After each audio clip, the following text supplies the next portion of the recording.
പന്തീരാങ്കാവിൽ നവവധുവിനെ ക്രൂരമായി മർദ്ദിച്ച സംഭവത്തിൽ പന്തീരാങ്കാവ് എസ്എച്ച്ഒയ്ക്ക് സസ്പെൻഷൻ. കേസ് അന്വേഷണത്തിൽ വീഴ്ച വരുത്തിയെന്ന കണ്ടെത്തലിനെ തുടർന്നാണ് ഉത്തരമേഖല ഐജിയുടെ നടപടി.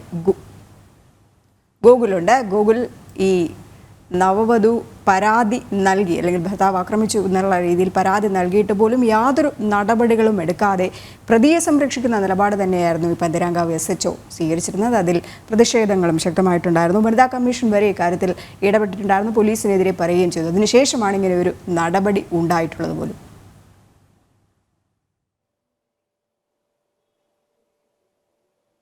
രജനി, പന്തീരാങ്കാവ് എസ്എച്ച്ഒ എസ് സരിനെയാണ് ഈ അന്വേഷണ വിധേയമായി ഇപ്പോൾ സസ്പെൻഡ് ചെയ്തിട്ടുള്ളത്. ഈ കഴിഞ്ഞ 5-ാം തീയതി ആയിരുന്നു കോഴിക്കോട് പന്തീരാങ്കാവ് സ്വദേശിയായ രാഹുലും എറണാകുളം പറവൂർ സ്വദേശിനിയായ വ്യക്തിയും തമ്മിലുള്ള വിവാഹം നടന്നത്. തുടർന്ന് ഈ വിവാഹത്തിന് ശേഷം ഈ നവവധുവിന് നിരന്തര മർദ്ദനമേക്കേണ്ട ഒരു സാഹചര്യം ഉണ്ടായിരുന്നതായി ഈ പെൺകുട്ടി പറയുന്നുണ്ട്.